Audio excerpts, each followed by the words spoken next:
On this episode, I talk with Chase, aka That Gay Jedi, about Halloween, horror, and all things spooktacular. So stay tuned for this special edition of Krypton to Alderaan.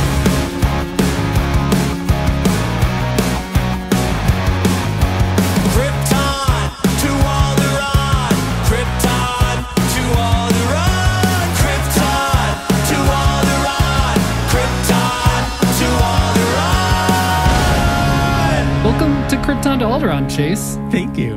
Honestly, thank you so much for being here today. I'm a big fan of yours and your content. So yeah, I really appreciate you being here. Thank you so much. How are you doing? I'm doing good. It's sort of been a fun but busy month. So I'm kind of like ready.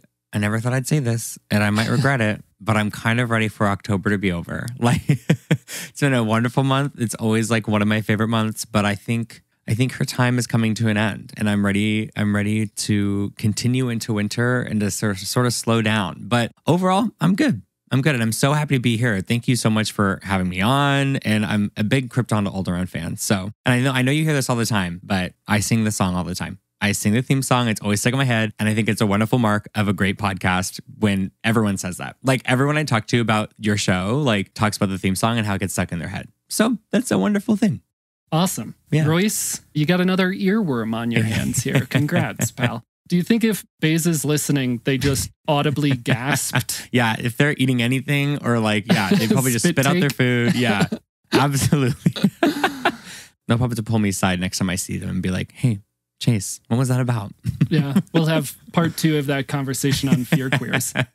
Speaking of Fear Queers, like I said, I'm a huge fan of your content. So can you tell us about all of what you do, please? Yeah. Well, Fear Queers is a podcast I create with one of my best friends ever, Beza. And we basically talk about being gay and liking horror. So it's a good time. We just offer our opinions on our highly unqualified opinions on like horror movies, horror TV shows, any sort of like Halloween traditions and Halloween-y things. And so that's a really fun podcast. Also Pink Milk After Dark. And I'm sure many of your listeners have heard of or listened to Pink Milk. And that's an amazing group of people. A wonderful, wonderful weekly live stream we do and podcast. And that I think that every Friday night at, 9:30 Central. That's what I know. Yeah. And then I also sort of like my main outlet is my YouTube channel, That Gay Jedi. And I just make a bunch of chaotic but fun queer Star Wars content. Chaotic but fun is the essence of content creation. Oh, yeah. It's just, we should all have like t-shirts that say that. It should be like chaotic but fun in parentheses sometimes. Yeah. Most of the time. Part. Yeah.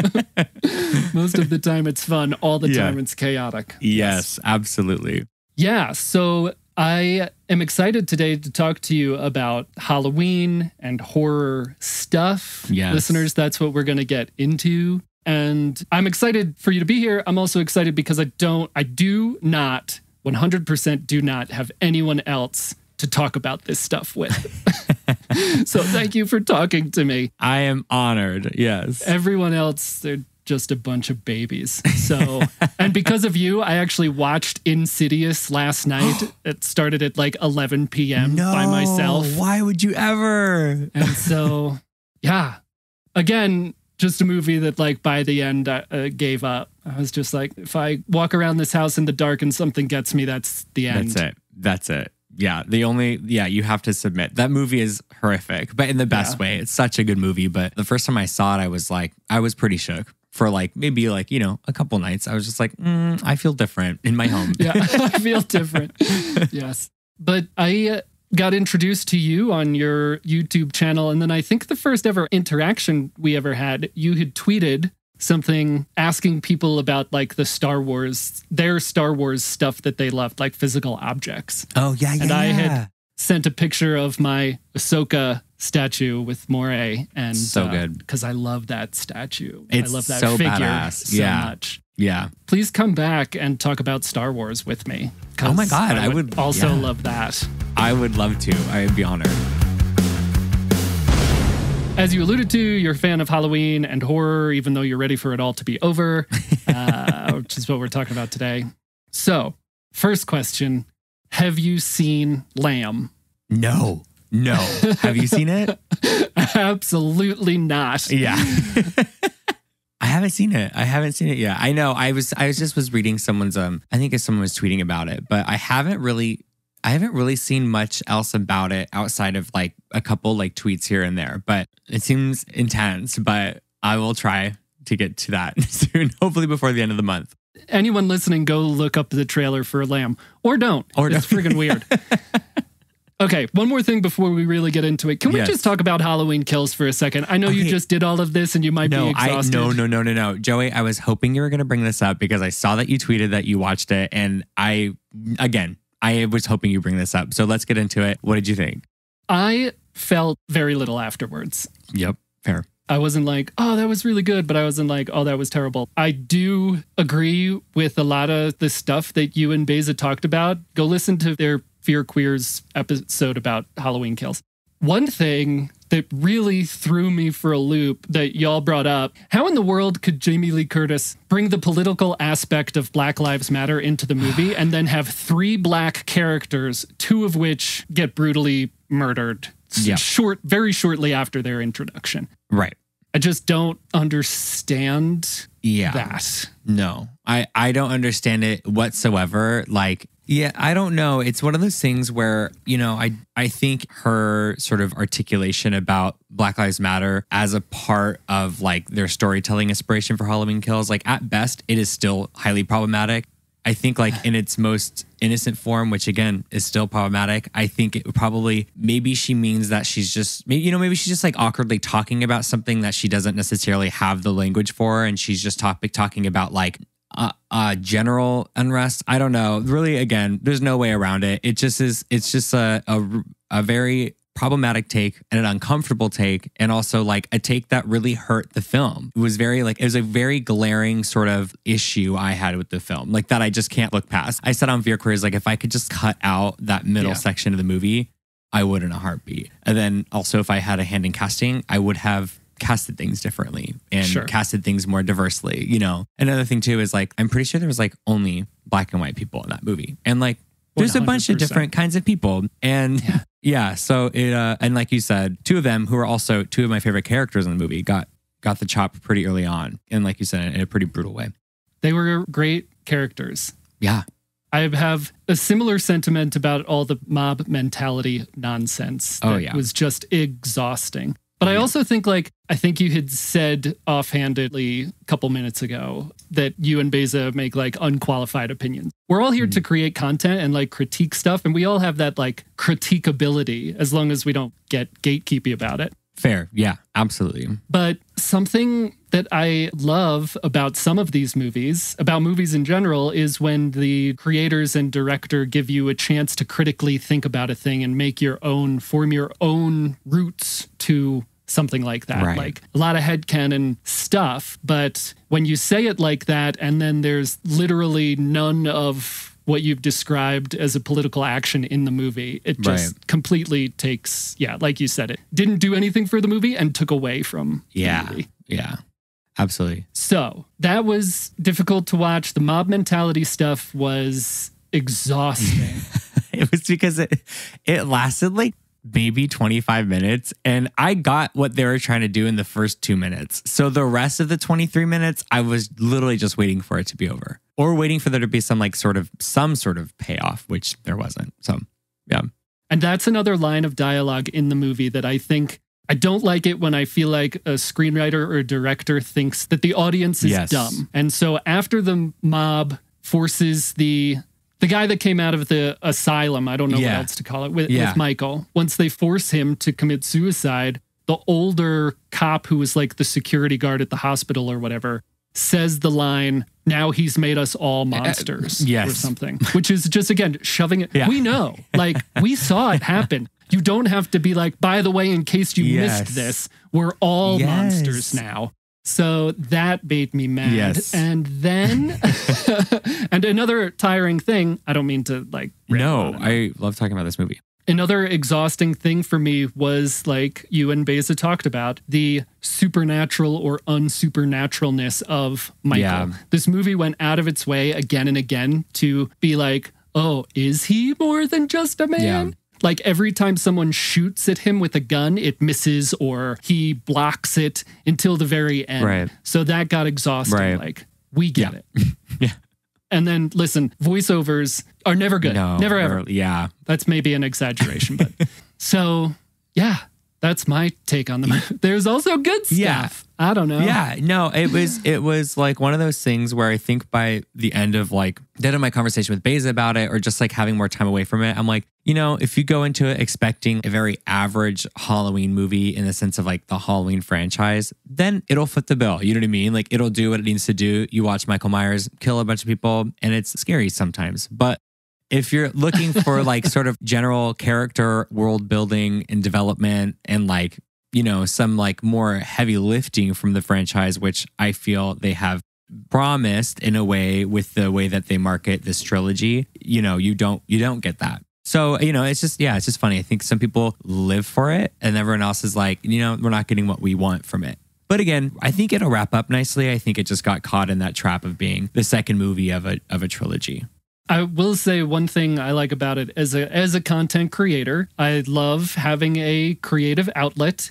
And the idea of Michael as an artist just looking for a creative outlet, putting the pumpkin in the closet, staging the kill scenes, you know. There's just, he's just looking for his own little creative outlet, which is nice. Yeah. Not nice. It's not nice. Not nice, but it's killed a bunch of people. Yes. Wait, who was your favorite character in that movie? Do you have one?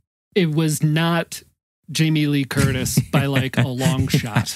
That's fair. That is fair. I really liked your idea of like having him go to the hospital while the mob was distracted. Yeah. I really thought that was what was going to happen, and we're going to get like a little Halloween 2 homage because I love that movie. Yeah. And you know, the second movie. Yeah. And it was great. Yeah. So. I know. And it would have been like also like a cool parallel because there's a second movie of this trilogy. It would parallel, you know, the second movie of the original. So yeah. I don't know if I have a favorite character. Yeah. I know you love the son boyfriend guy, but I couldn't really stand that's okay. him. Oh, my partner hated him. My partner like did not like him. So I get it. I know. I don't know why. Honestly, it might be his dad who was also in Midnight Mass, which is another I can't laugh. Yeah. But anyway, I just love that guy. I think he's great in everything. Yeah. Well, the things I've seen him in anyway. He was the only person in the movie that like cared about someone else. Yeah.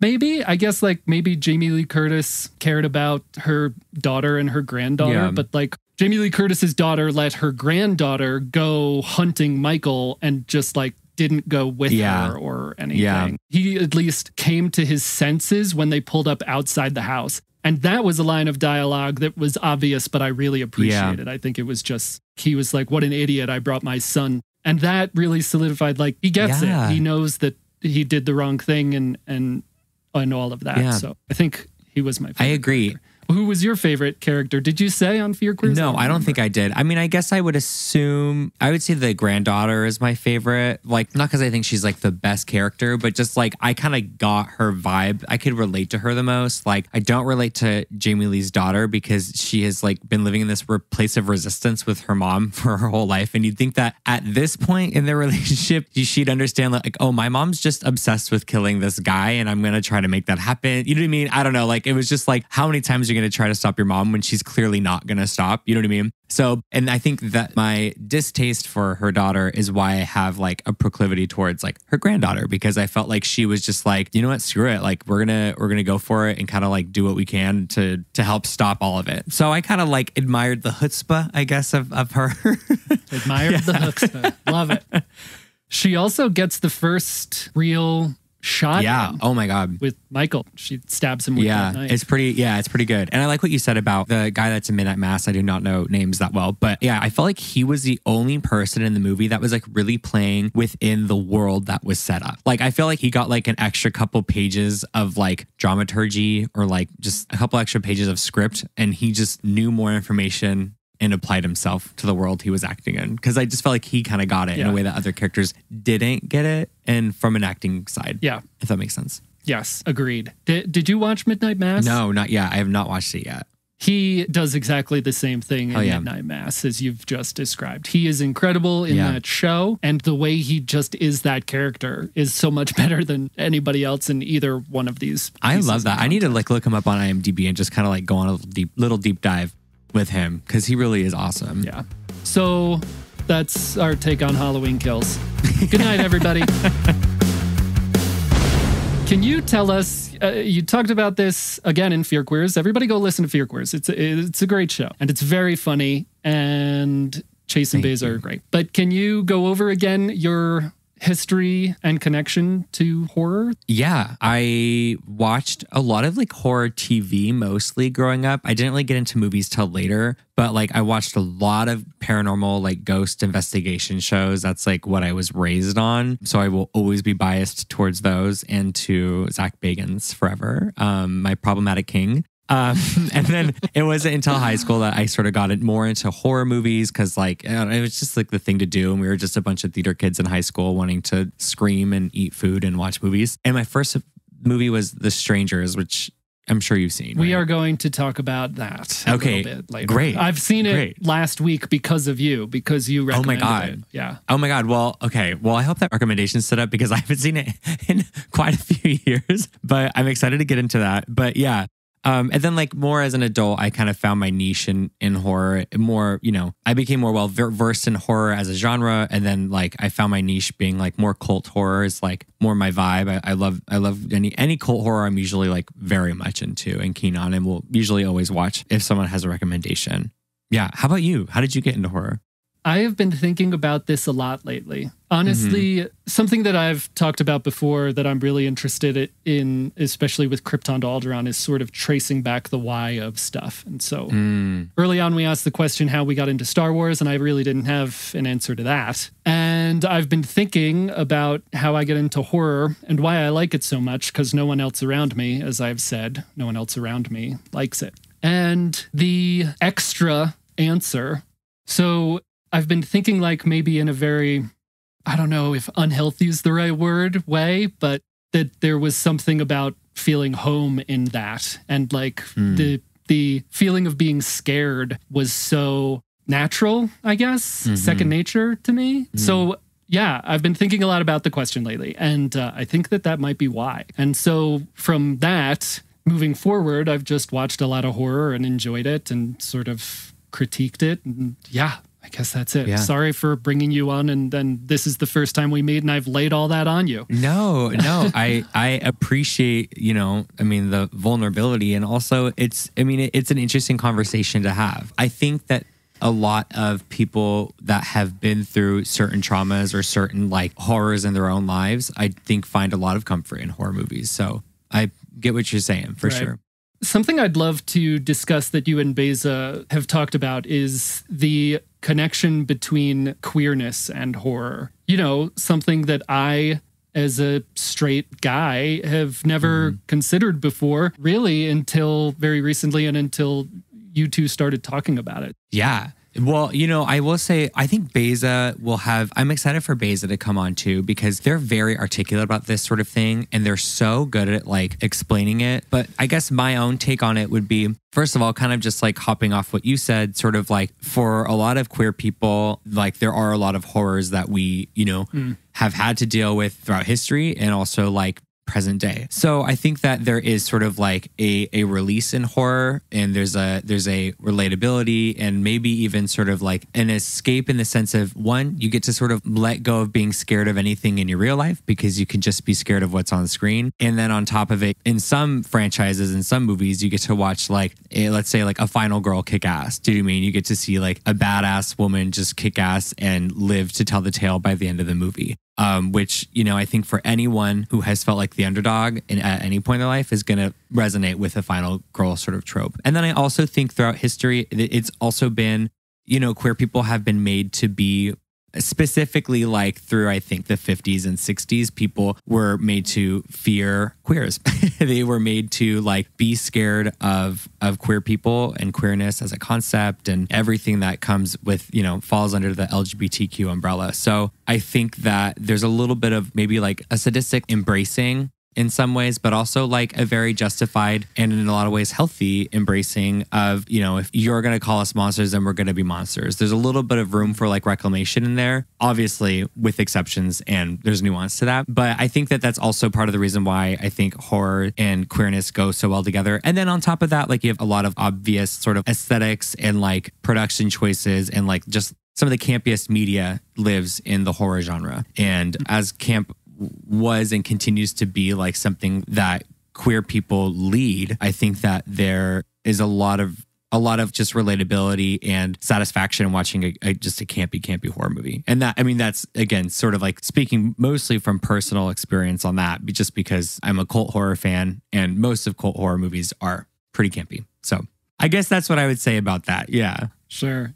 So coming to terms with understanding that, how have you seen your connection to horror change over time? As you talked about like paranormal TV shows as a kid growing up and watching that. And now your cult horror fascination or whatever you'd like to call it. Yeah, I think my connection to it has changed in the sense of like, I feel more ownership over the way I drive through the horror genre and like the way I sort of like move through the genre, because I've realized, I don't know, it's fun to like watch a scary movie, like a random scary movie today and like see elements of what I liked as a kid represented in that. I'll like a certain horror movie and I'll be like, oh, I like this because I watched Ghost Adventures every day as a kid. Do you know what I mean? Yeah. And then also like, I think there's a little bit of it for me personally that feels just really, this is going to sound maybe very weird, but like almost like confidence boosting in a way where like I was really forced to watch a lot of scary stuff when I was a kid, like by like older siblings and stuff like that.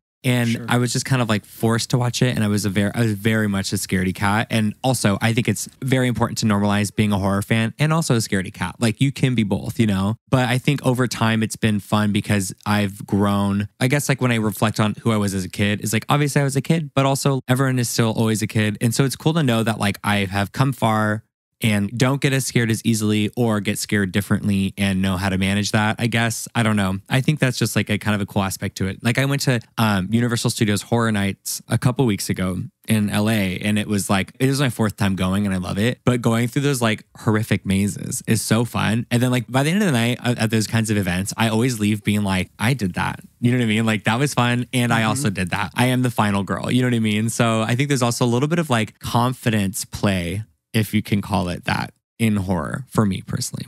I completely get that. Like, I think Cabin in the Woods is a great one to point to for that because she sort of wins. Yeah. She beats the system. I mean, everyone loses, but she's the survivor and she makes the choice that is her own personal best choice. And in that, she was a badass the entire movie. Yeah. There was no damsel in distress bullshit, which we're going to get to in a little bit. I think we're going to talk about horror tropes and the horror tropes we like and don't like. But yeah, I also love that movie. Talk about a problematic movie, Joss Whedon. Yeah.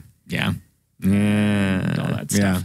Let me ask you an aside question because I've been curious about this for a while. What do you do in the theater world? Right now, I am an artistic director of a small storefront here in Chicago. So right now, it looks very different than it did before 2020. But yeah, we connect with local organizations and local nonprofits and find ways to like connect audiences through those organizations after like the show is over. And the show that we, you know, produce is usually thematically tied to the organization that we collaborate with. So that's like the vibe. I used to like act a lot, but now I'm more like directorial, like producing role. Did you ever see Evil Dead the musical? Oh my God. I've listened. I've never seen it. Like I haven't even watched it on YouTube, but I used to listen to it because my best friend in high school is obsessed with it. I hear it's amazing. And now that like I'm newer to the Evil Dead world, as in I think actually over quarantine, I watched the first Evil Dead and then not until like the top of the month that I watched Evil Dead 2, which was amazing. I loved better. And yeah, so much better. And also like actually like a great movie. So I also tried to watch the show for a little bit. It was a little bit too something for me. Like it the humor was just like not my vibe. But that being said, I think now is a great time for me to get into that musical and watch it because you love it. I saw it once. I only saw it once, but I remember really loving it. Yeah, yeah. Did you ever watch Ghost Writer as a kid? No, what's that? I don't know. It was this show when I was a kid that was on about this little orb-looking ghost that like helped kids write stories or something. It was literally called Ghost Writer. Cute. I don't remember. That's very cute. Let's just talk about horror movies and shit that we love. That sounds great. You talked about Stephen King. Yeah. Oh, I'm excited. And like saying that it satisfies some kind of urge in humanity to see these horror things. And I love Stephen King, but I hate that idea. You hate that take. Which is why, like, it wasn't until you said that I was like, oh, that's why I don't like The Purge. And that's maybe why The Strangers hits a little bit different for me. Like, I need that, like you were saying, sort of culty or sci-fi element. Yeah.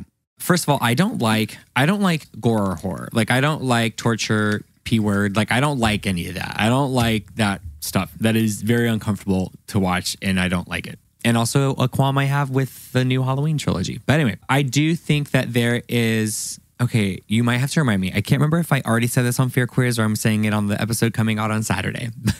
But basically, there was like this horrifying like axe murder that happened a while ago, like in real life. And all the neighbors went to like go gawk and like look at what had happened. And they walked through the house. Did I talk about this on Fear Quiz yet? No. Okay, great. So basically, all the neighbors started like going through the house and looking at the crime scene, touching the axe that was used, contaminating evidence, and like looking at this stuff. And my partner was like, that's so gross and like horrific to think that humans would do that. But then, and I agree, you know what I mean? But I think that's by sort of today's societal standards. Sure, no one will wear a fucking mask. Right, exactly. Yeah, exactly. I think if maybe back then the people that were like gawking at dead bodies that were still in their beds, I think that they might not have the urge to do that if they had horror movies the way that we have them today.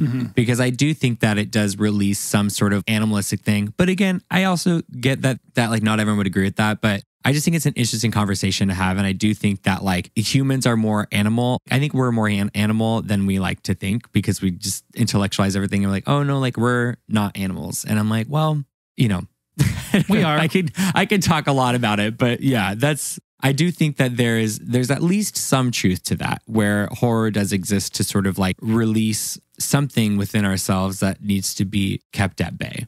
But not in like a gory sense, because I don't like gore and I don't think you need gore. You know, I think that like Insidious is a great example, or I mean, even Scary Stories to Tell in the Dark, a wonderful PG-13 film that doesn't have gore, but is scary. It's scary at parts, you know what I mean? And it kind of like, again, scratches a darker itch that I think humans need scratched more than we might realize. Would you consider spiders coming out of the face gore? Because I skipped the shit out of that part. It was horrific, but I don't know if I would say it's gory. But that reminds me, I do need to send you a picture because I was the spider girl for Halloween 2 years ago. And I got to send that picture to you because I had like a little, the thumbnail. We'll make it the thumbnail to this Perfect. conversation.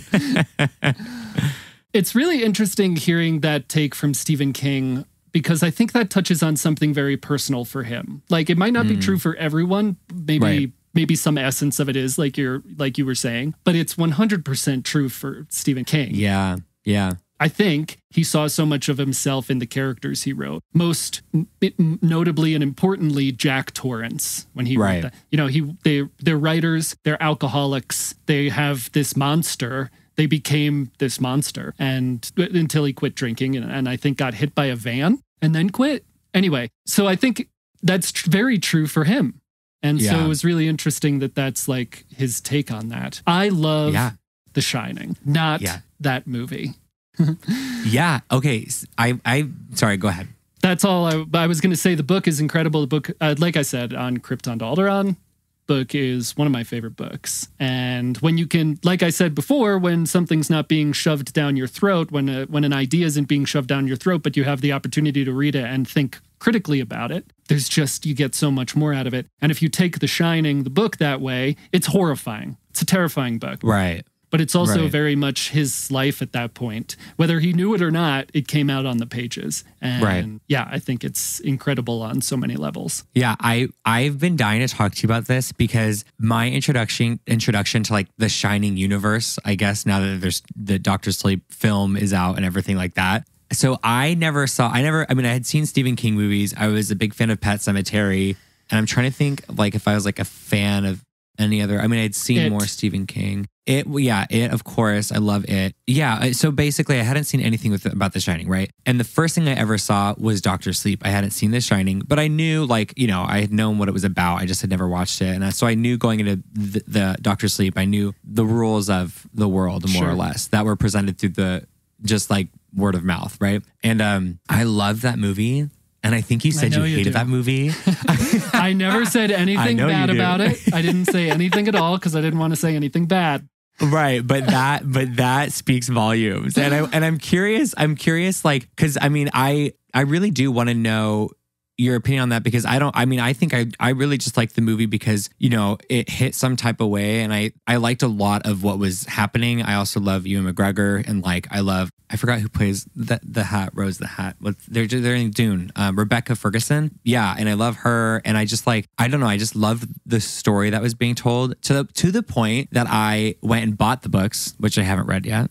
But I'm going to read both the books at some point in my life and I'm excited to do so. Please read Dr. Sleep, and then let's talk about that. Okay. I could talk about it forever. Everyone in my life is probably really tired of hearing me talk about it.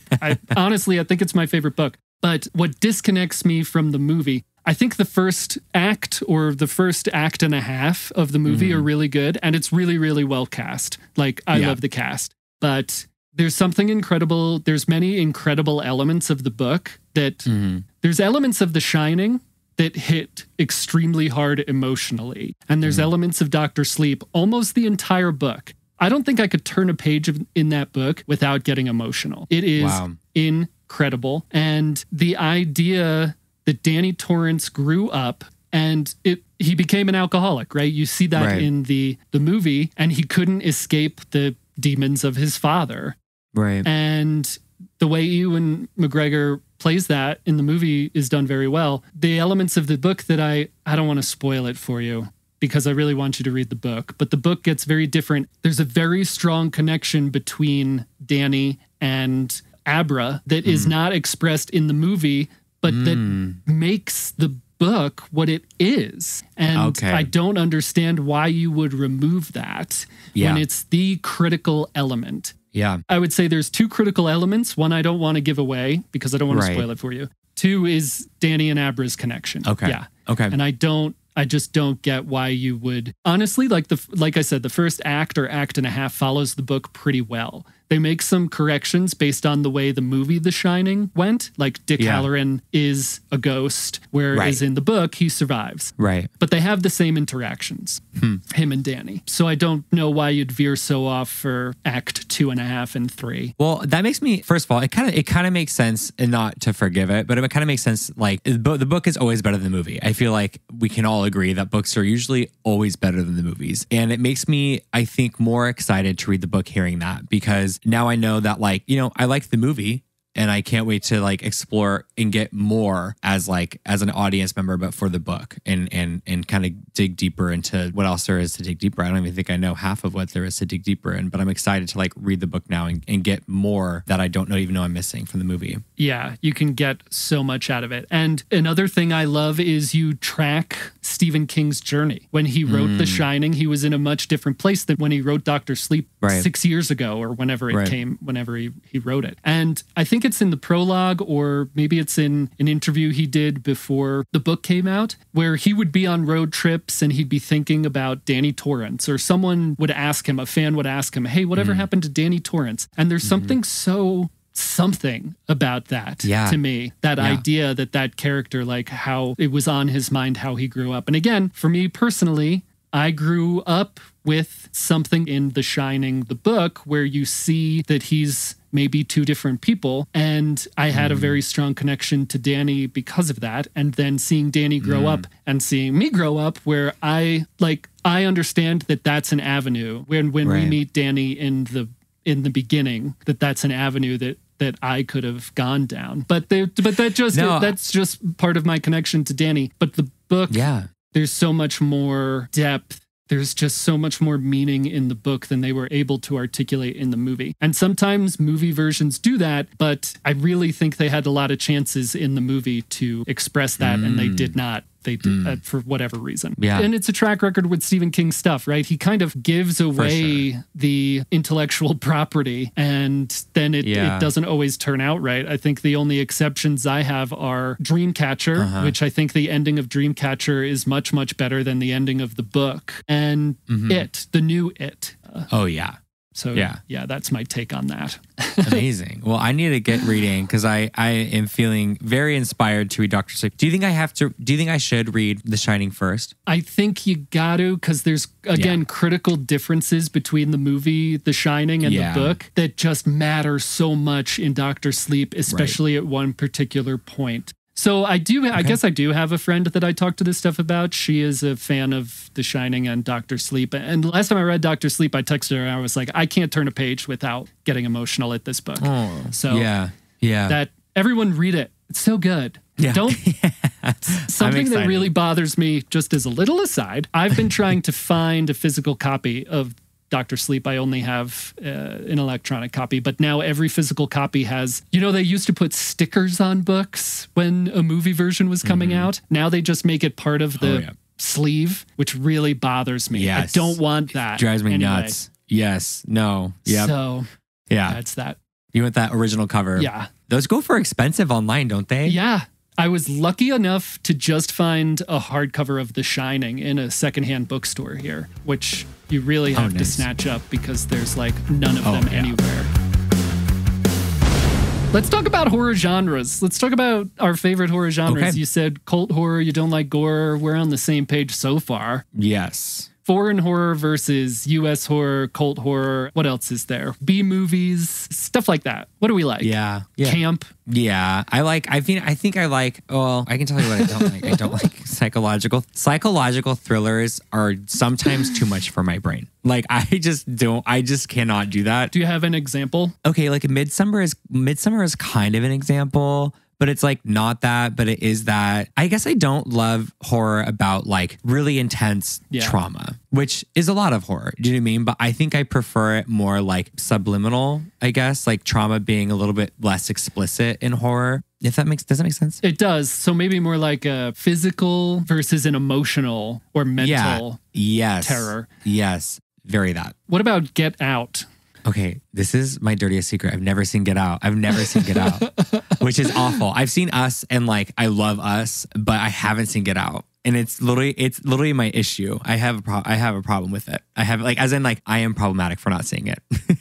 Well, I don't know. It was based on what you just said. It might not be your cup of tea. That's what I'm saying. And I think like part of me like hasn't watched it because I just am not ready for that. Whereas like Us is like a lot more symbolic and physical and like bigger picture. I think it's more of that, which is nice. Okay, but what were the rabbits? Okay, I don't know. I literally don't know. Is that like their food? No, I know. I've never been able to figure that out. And then I was like, I think, aren't like rabbits used like a lot of times like for like fertility, like a symbol of fertility or something? I read that somewhere online, but then I was like, still don't really get how that would work in the movie. But then part of me is like, you know what? Maybe it's literally just to put rabbits in there. You know what I mean? Sometimes I like the idea of a director just like making a choice like that just to have the choice. I don't understand why, but it's there. Yeah.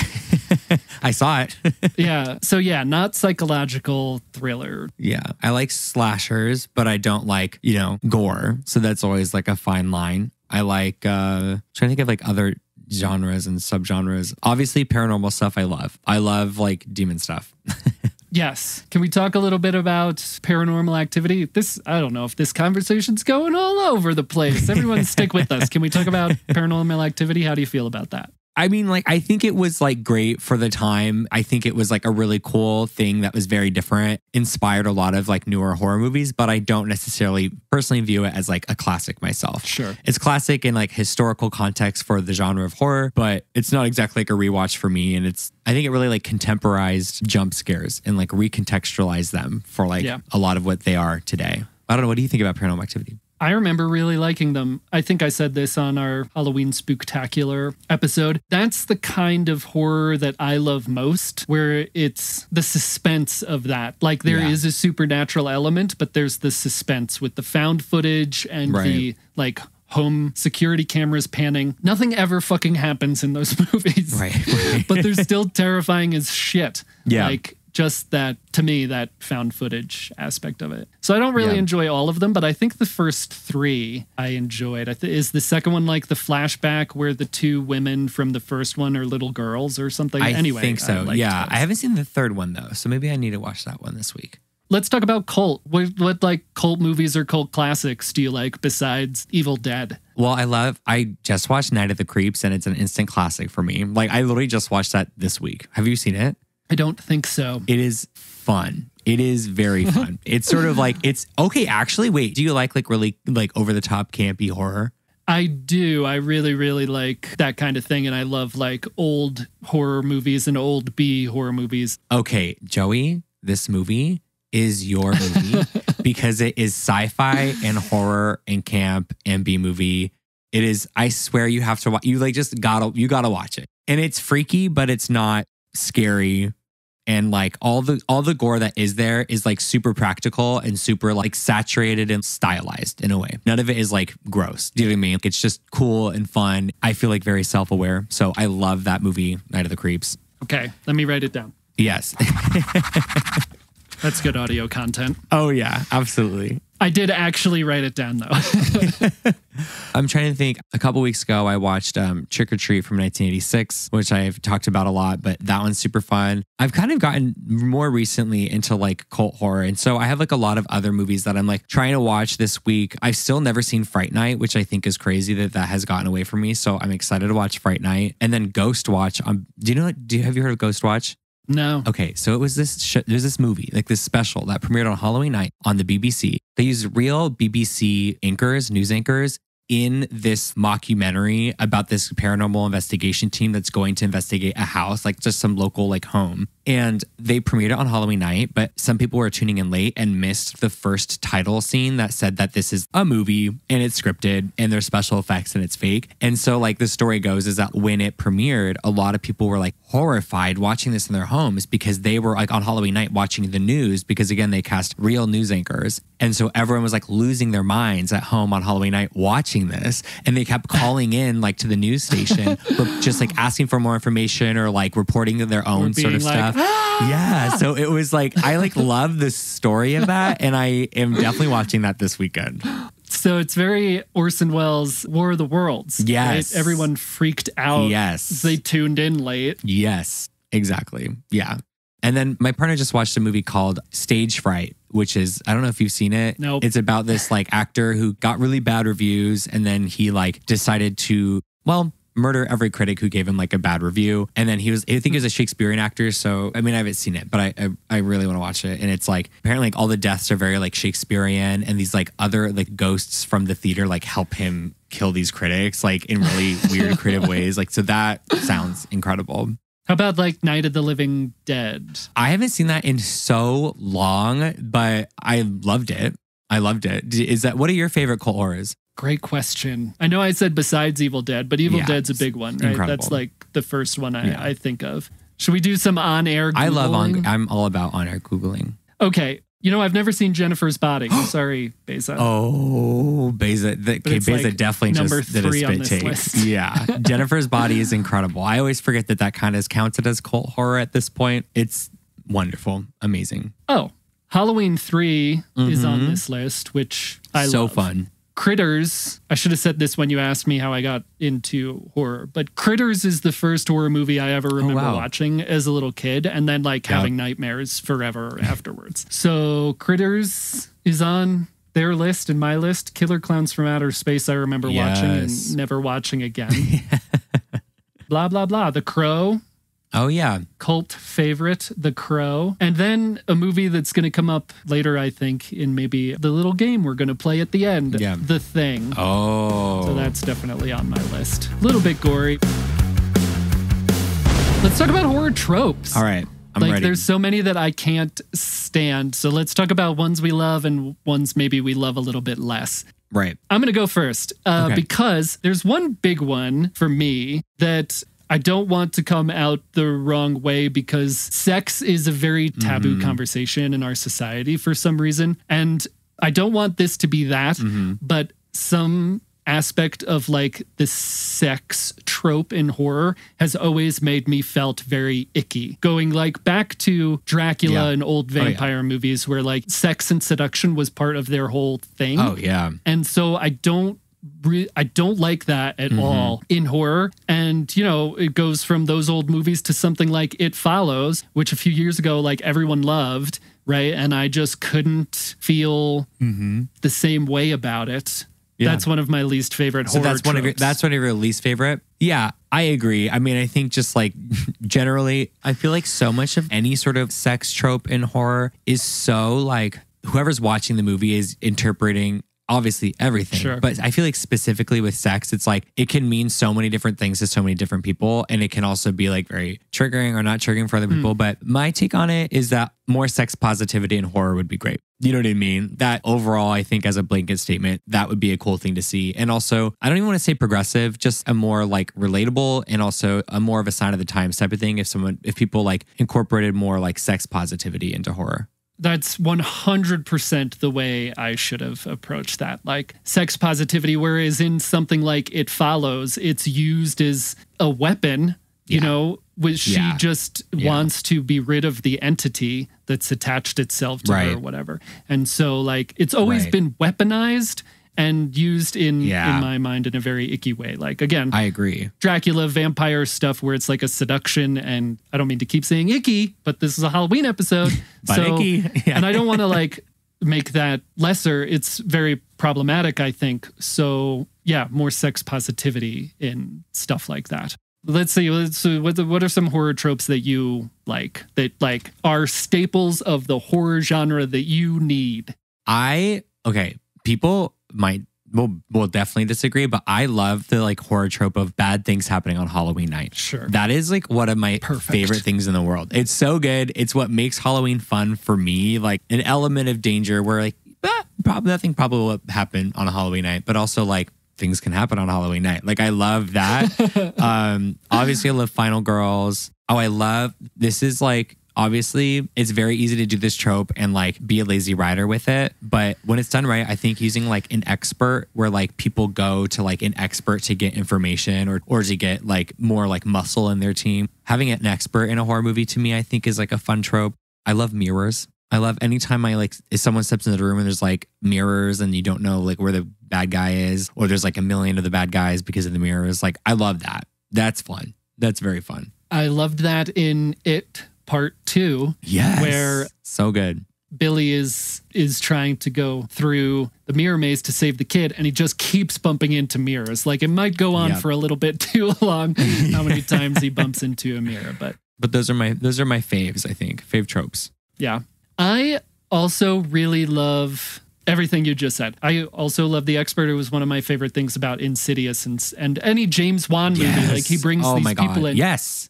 You know, and I love the Conjuring movies. Oh yeah. And they're all built around Ed and Lorraine, right? Warren? Yeah.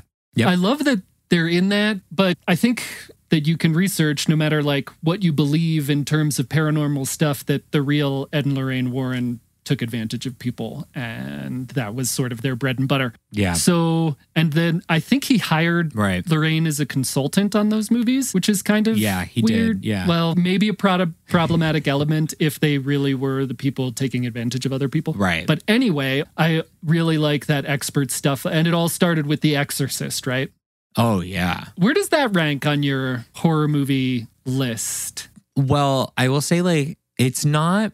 I like it a lot, but I like it a lot because of the memory. I saw it on stage basically once, and there's a West End production of it in London, and I went and saw it, and I was like obsessed. Horror theater is a really fun, hard to come by production genre for stage. And oh my God, you walked in, the whole room was vibrating with these like horrifying, dark, low voice chanting that was just the entire pre-show. So like while everyone's just coming into the theater, like coming out of dinner, like la la la, like sitting down for their seats, like it was just like it set the tone so fast, and also it went on for like a half hour. So it really gets on your nerves, and like it just gets you like on edge. And obviously like there's so much fun, like, you know, practical effects and everything like that. So I think I like it for that reason. But other than that, the movie isn't my favorite thing in the world. I like it, but I'd say like it's outside of my top 10. What about you? I remember watching it as a teenager and being like, oh, that's what everybody's been talking about. Right. Let's see, I was a teenager in the early 2000s, and that's just what everyone talked about when they talked about horror. I feel like there's been like a huge horror resurgence in maybe like the past 10 years. Absolutely. But when I was like growing up, The Exorcist was at the top of everyone's, like at the tip of their tongue. So I watched it and I was like, oh yeah, that's fucking terrifying. So, but the first, obviously my first introduction to that expert element. Yeah. Let's see, other tropes. I love everything you just said. I'll be the negative person. Here's some tropes I don't like. Here's something about the strangers, Chase. Oh, okay. I'm excited. I'm ready. It's good for several reasons. Let's like end this conversation before we start our little game with talking about the strangers. Okay. I think The Strangers is good for several reasons, but it heavily used horror tropes like the damsel in distress. Oh, yeah, for sure. And making stupid mistakes. Yes. Like, yes. I get it. There's no way to put yourself in that situation, right? No one has any idea what they're going to do in that situation. Right. But I'll tell you one thing I would do is put on shoes. Yeah. That would be like the first thing I did is put on some fucking shoes. Right. She's running around that movie barefoot the whole time. And I couldn't stand that. Yeah. Like, bad stuff is happening. Anything bad could happen to you, and just you got to get away. Yeah. So put on the shoes. But that just is such a weird choice to make, and I felt that was the choice made to make her more of a damsel in distress. Yeah. So I would say generally people making stupid mistakes. This also happened in Halloween Kills. Oh, a couple of my times. God, yes. One of the most infuriating was like a group of people deciding that they're not going to split up, and then for some reason they split up. I'm like, we just said that we weren't going to do that, guys. Where did that brain go?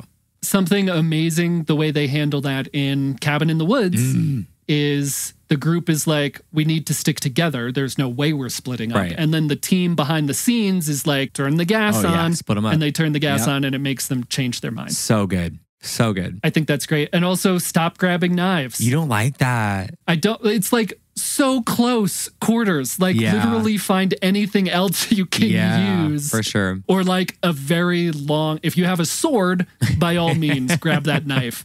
But if you have like that's a good point. One of the like Big John grabs the little cheese knife and he's like, I've got this knife. It's like, what do you think you're gonna do? Yeah. And I don't know. I feel like they were trying to be funny with that too. And I was like, let's just not be funny. I was like, who would ever use a tiny little knife like that? You know what I mean? Your kitchen's right there. Yeah. Yeah. So is that all the tropes? And I don't like gore. I don't know if gore counts as a trope, but I'm in the same way. I don't like gore. I will say I don't like killing pets. I don't like it when pets die in movies. Agreed. It's just like a cheap, sad thing where I'm like, okay. Also, like my dog would either like fight back or she would just run. I don't know. I also like the idea of just like getting a little bit more creative in that. Not believing victims or children. Yep, 100%. Or like the person like screaming like, oh, don't go over there. You know, if a person pulled me over on the side of the road and was like, don't go to that cabin in the woods, I'd be like, great, I'm going to go find the nearest hotel. Do you know what I mean? Like I would listen. That's a trope that, Also losing cell phone service. That's always big one. That's Yeah, I don't like hurting pets and stuff. And this is a conversation maybe we can have on a Star Wars episode that we do. And maybe and I think we'd end up on different sides of it. But it's one of the reasons that I don't necessarily like Jedi Fallen Order as much as everyone else does. Oh, that's fair. Star Wars has established that you can interact with animals in a positive way. Yes. And all you do in Fallen Order is slaughter animals. Yeah. Discussion for another time. Right. But great point. Yeah. Turn around. Listen to people. Yeah, the listening to kids thing. And that's also something I think the first season of Stranger Things did really well. Oh my God, I know. Oh my God, I agree completely. And I was so worried that it wasn't going to do that. And that's also why Joyce Byers is the best mom we've ever seen in media. She's the most badass mom. I mean, I can talk forever about Stranger Things, but yeah. It all makes me think of Star Wars again. That episode of The Bad Batch. It's the Hera episode. Oh, and yes. Tech is like, children exaggerate. And Omega's like, no, they don't. Yeah. It's like, yeah, push that shit away. Exactly. I love that. Here's another thing I do not like. Not necessarily a trope, maybe more of a genre. Mm-hmm. I do not like horror parody. Not one bit. Like Scary Movie. I've never seen those, yeah. Tyler Perry's Scary. Medea Haunted House or whatever it's called. Any of that stuff. How do you feel? I've never seen Scary Movie, which is like, I just never did. I never watched it. Everyone in my life has seen it. And yeah, I've never really seen a lot of horror parodies. So I guess I can't comment. I don't think I've really seen anything. Can neither confirm nor deny. I think that's through my list of topics. I'm excited to play this game. Do you have anything else? I think I feel pretty complete. I think we also covered a good amount of tropes, some like standards and some like, ones that people don't think about a lot. Let's play a game. Okay. Oh, like Saw. Oh, never seen it, never will. I will never watch those movies. Nope. Fair enough. Take that off this list of this game. Okay. So I think that this is the most fun way for this to go. Okay. Let me know if you think otherwise. We'll go back and forth listing horror movies and we can chit chat about them as we go. Okay. And categorize them. Spooktacular, Snortacular, or Booooo. Okay. So we have like a good, a neutral, and a bad. Or just like never seen it. I couldn't come up with like a spooky. A spooky never seen it. But.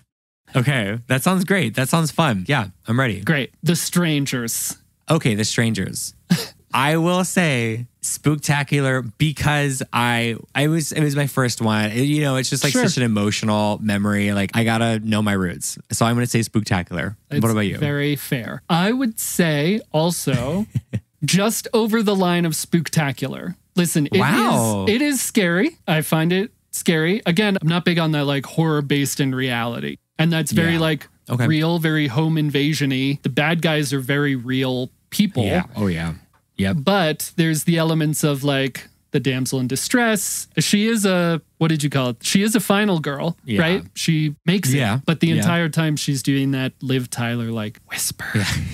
And very like in this box, right? In this woman in horror box that Halloween broke 40 years ago. I know. We don't need to do it anymore. But she's like very soft-spoken and very like she needs her man. Yeah. And she's not even wearing any fucking shoes. Yeah. Yeah, it's pretty infuriating, that movie. I get that. Yeah. But I will say Spooktacular, it's terrifying. Yeah. So that's where I land on that. Okay, I'll say Ready or Not. Is that with Dakota Fanning and it's not Dakota. I'm trying to think of what the actress's name is. I'm going to do some on-air Googling. On-air Googling. Came out a couple years ago. I'm not going to say what I think of it yet. About the family who makes like games or like in the gaming industry. Oh, no, I have never seen that. What movie am I thinking of? Oh, it's got Adam Brody. That movie, I'm just going to say it's Spooktacular. And it's it's in my top 10. I feel like I'm going to have never seen it for a lot of your you know what? That's the thing about horror movies though. And that's what's fun to talk about them, but also what's tricky about talking about them is there's so many and there's so many different kinds. I feel like I talked to someone about it and like, we both love horror just as much as the other person, but like I haven't seen any of their movies and they haven't seen any of my movies. And then obviously there's some overlap, but listen, there's a lot of scary movies out there. And I think you need to see Ready or Not. That's the one I'll push. I will watch it. Listen, I was thinking of, and I think this is completely fair. I was thinking of Hide and Seek with Robert De Niro. Very fair. Yeah, absolutely. Ready or Not, Hide or Seek. There you go. Which it's like one should be the sequel to the other. Yeah. Yes, absolutely. Chucky, the original. Oh, I would say Spooktacular. I love Chucky. I think he's so annoying, but that's the point. Yeah. You're supposed to just be annoyed. What about you? I would also say Spooktacular. Again, I think there was that great supernatural element. Yes. I think the sequels are also fun. I think so too. It's just fun to watch. Yeah. And are you going to be watching the Chucky TV series that just started premiering? I probably will. Again, I shouldn't say this. I don't want to make Lorelai feel bad. No, I know. But it's just, I I want to watch what we both want to watch. Of course. Except for this weekend, because we're watching my version of The Shining. Ooh. Which I love. Which I haven't seen. Yeah. No one, I think I might be the only one who has, like, in the world. But it's very, very good. So Spooktacular. Spooktacular. Chucky. Yes. Trick or Treat, like the newer one with Sam, with the lollipop.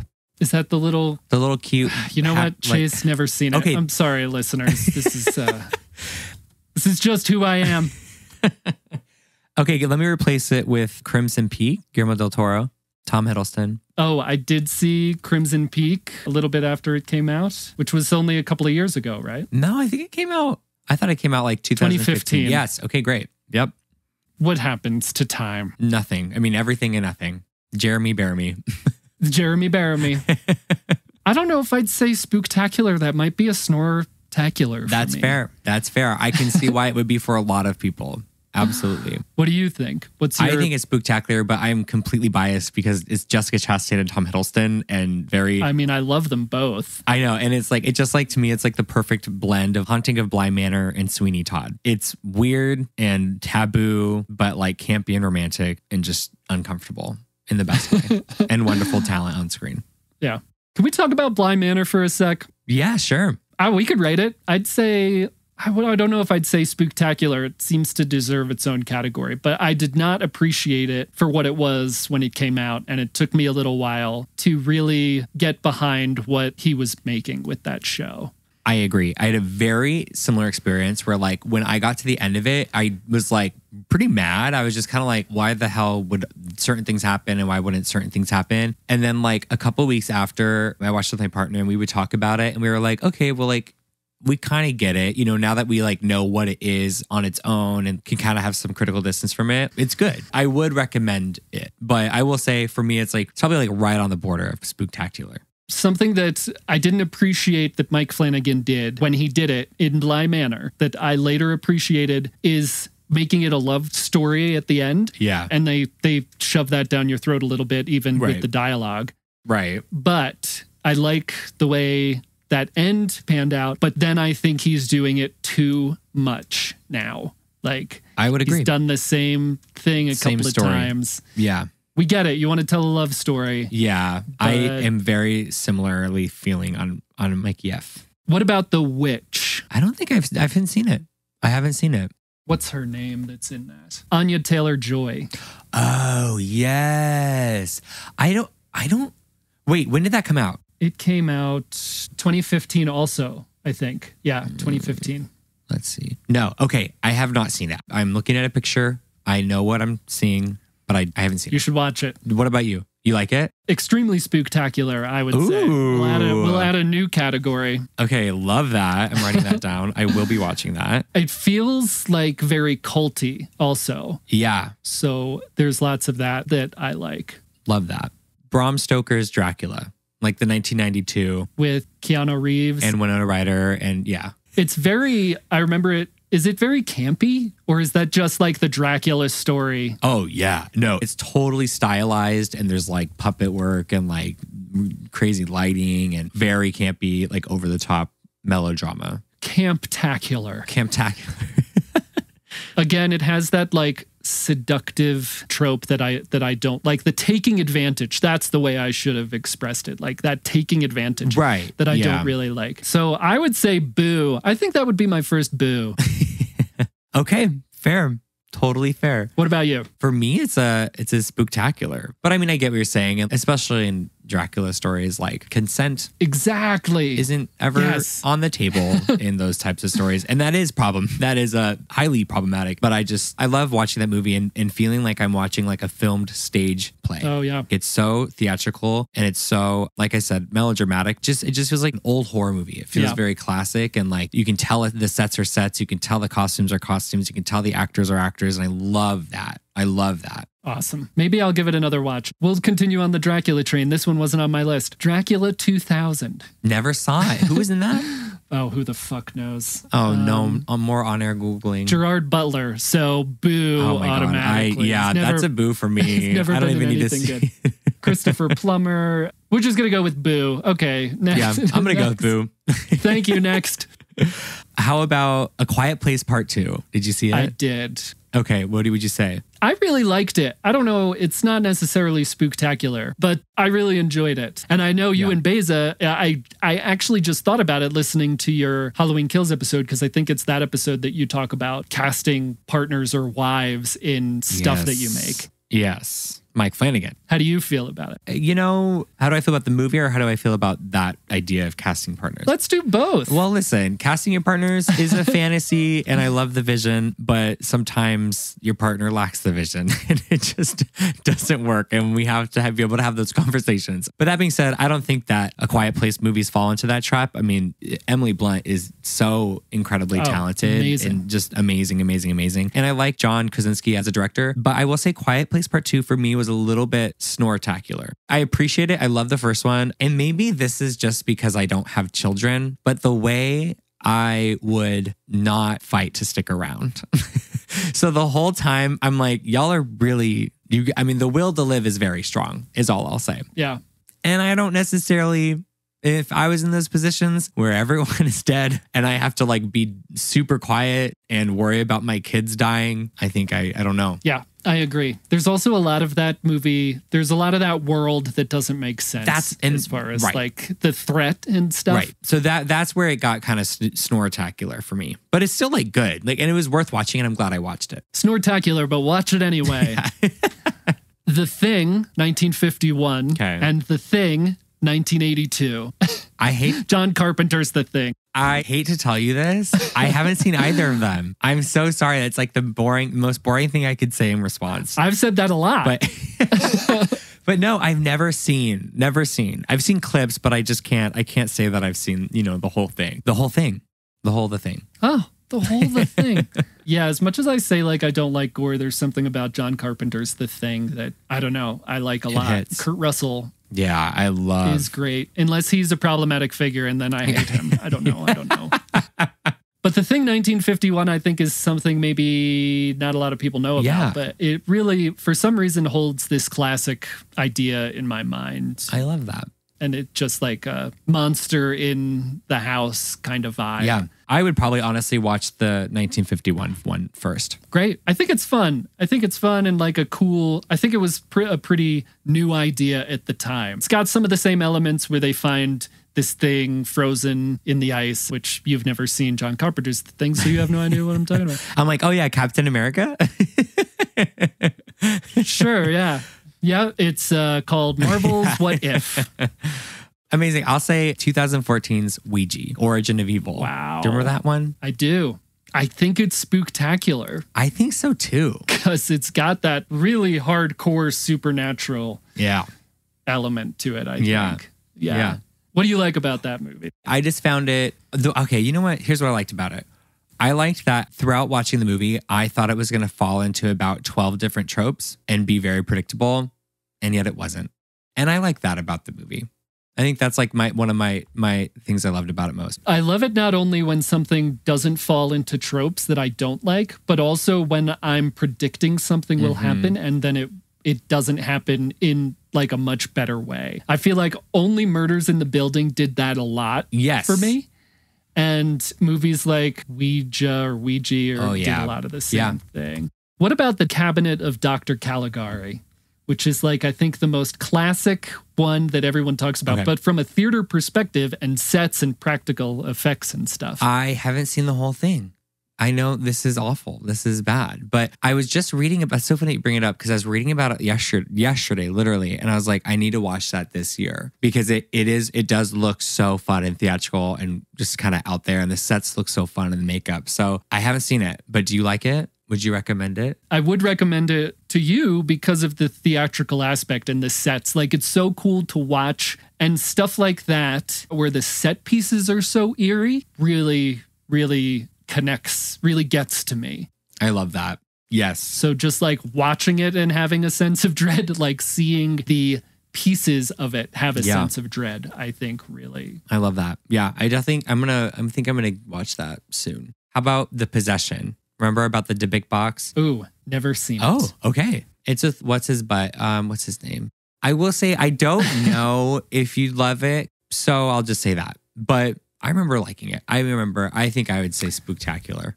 I feel like there was like there were so many movies like during that, like, I don't know, like 2011 to 2014 maybe, that was like very much possessed kids. Every poster was like a kid screaming out ectoplasm or moths. Or like upside down and backwards. Yeah, exactly. Like it was just so, a lot of those blur. I always had to like Google reference photos for those movies because I like, is that this one, or this one? You know what I mean? The Exorcism of Emily Rose, The Last Exorcism. God, yes. Yes. The Taking of Pelham 123. No, The Taking of Deborah something. All those movies were exactly the same. Yeah. Okay. The Babadook. Oh my God. Yeah. We hadn't talked about that. Absolutely Spooktacular. That movie shook me the first time I saw it. I love that movie. And that's a movie. See, but that's a movie that kind of like breaks my weird thing about any sort of movies. Psychological. Yeah, exactly. Yeah. Because it's very much that, but it's so incredible. I love that movie so much. And I knew you're a big fan too, right? Big fan. Like I have a very weird fright or flight defense where it's just like, I just give up. Yeah. But yeah, the Babadook, something I think it does really well is it does do that psychological thing, but I think it's paired really well with the mother's mental state blaming her son for her husband's death. Right. And also the psychological aspect of this entity, but also the physical aspect of this entity. Like it is showing up. Yes.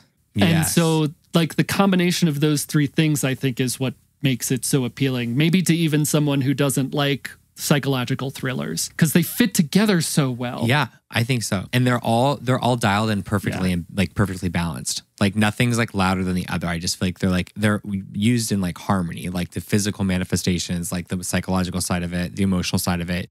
Just feels like a very well balanced movie. Agreed. And the practical effectiveness of the puppetry and so good. Towards the beginning, she goes to the police and there's a coat rack in the police station and it is set up to look like the Babadook. Yes. And just like that detail is incredible. It really is. And it makes you're never allowed a moment of relief. No. Oh my God. Like there's constantly something, even the coat racks might be out to get you. So you can never you can never breathe, which might sound bad, but it's great. it never lets you down. Yes. Like it never lets you down, but it also like never lets you down. Right. Yes, absolutely. Oh, I love that one. Have you seen House, 1977? Holy shit, I was going to ask you that. Oh my God, amazing. But no one I've ever talked to has ever seen it. So then I was like, maybe I won't even bring it up. So that's why I led with just asking if you've seen it. So I assume yes. Great. Have seen it with like the Vietnam vet who buys the house, right? And he's living in, are we thinking of the same house? He's like a veteran or something. And so it's a question of like, is he having some PTSD or is the house haunted? Maybe we're talking about different houses though. Mine's like a Japanese film from 1977. Oh. And it's like a woman lives in the house. Unfortunately, we are thinking of two different house movies, which no one else in our lives has ever seen. Oh my God, that is so funny. Well then great. I have another one that I can give you for the game. Let's do, Conjuring 2. That's the one where they go to London for the investigation. Yeah. That's also one I wanted to come up because I think the first and second are pretty different movies, but I like the second one so much more than the first one. Yes. Thank you. I was worried you're going to say boo to it. And yes, I could not agree more. I think it's so much more fun. No, Spooktacular 100%. Yes, I agree.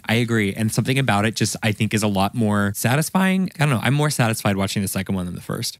Again, the entity in the house is very scary. Yes. Ed and Lorraine Warren and their connection to whatever's going on and that supernatural thing is very scary. Yeah. And so stuff like that is always going to spooktacularize me.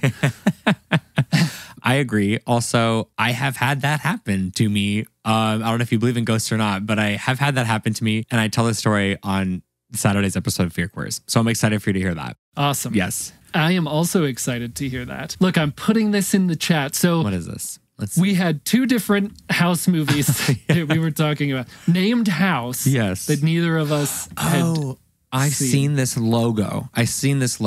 So I know what it looks like, but I've never seen it. I'll tell you what, the cover art for the Japanese one that you mentioned is fucking terrifying. Yeah. I mean, that movie's not super scary. It's actually like kind of, I think it's billed as like a horror comedy and it's like super playful, but it's definitely dark and creepy. Honestly, it feels like a really creative, to sort of contextualize a type of story. It kind of feels Brothers Grimmy in a way. Okay. Where it's like dark and spooky and scary, but also like there are elements of comedy to it. Yeah. I don't want to project Brothers Grimm onto it because it is its own thing and it's perfect and it's fun. It is so fun. So would recommend that. Awesome. That was a fun game. I enjoyed that. That was fun. And also, I feel like it was also very informative. I feel like I have 4 tabs open of movies I need to add to my watch list. So I'm grateful to you for those. And I love this cover art for House, the Japanese version. And so I'm on the Criterion page hovering over the add to cart button. Oh my God, yes. Yeah, super fun. Loved this. Spooktacular, Snortacular, and Booooo. I feel like we didn't have a lot of Snortaculars, which is nice, but a whole lot of never seen it. No, yes. Again, listen, we're out here building our watch lists, which is, I think, the best result. Agreed. Everyone just go and watch everything we just said. Yeah. You know what? Even if we said we didn't like it. Form your own opinion. Yeah, make up your own. Exactly. Yeah. Just keep in mind everything we said when you watch Halloween Kills. Yes. Oh my God. Yes. Which, yeah, again, if you want to go watch Michael Myers kick some butt, then you will love that movie. All right, Chase, this was so much fun. Yes. Thank you again so much. Where can people find you? People can find me on Twitter at _That Gay Jedi or YouTube at That Gay Jedi. And yeah, this was so much fun. Thank you for everything. It was such like it was so exciting just to be able to meet with you and a wonderful afternoon spent just hanging out. So thank you. I agree so much. Thank you. Really appreciate you being here. And also everyone go listen to Fear Queers. It's really, really great. And they have a much more in-depth knowledge of horror than I do. Oh. And also, Chase, do you want to plug your haunted theater podcasts? Yes. Yeah. I have another scary podcast because I guess I just really like talking about ghosts. And that's called Ghost Light. And you can find that wherever, like any major podcasting site like Spotify or Anchor or Apple. Ghost Light, we just talk about haunted theaters across the world. We tell the history of the theater and then we get into some sort of like ghost sightings that occur there regularly. And then we sort of usually talk about some like cryptid little fast facts at the end of each episode. So that's super fun. We should do a cryptid episode. Oh, always down. Listen, Joey, I am happy to make time for you anytime, anywhere, always. That's so great. Thanks so much, Chase. Of course. Thank you. And that's our Halloween special edition of Krypton to Alderaan. Thanks for listening, everyone. Be sure to follow Chase and check out their podcast and YouTube channel. Also, to get in touch with us, reach out with your feelings on social media at Krypton to Alderaan or at kryptontoalderaan@gmail.com. Let us know if you check out any of the movies we mentioned. And don't forget to leave us a review. We'll see you on the next episode.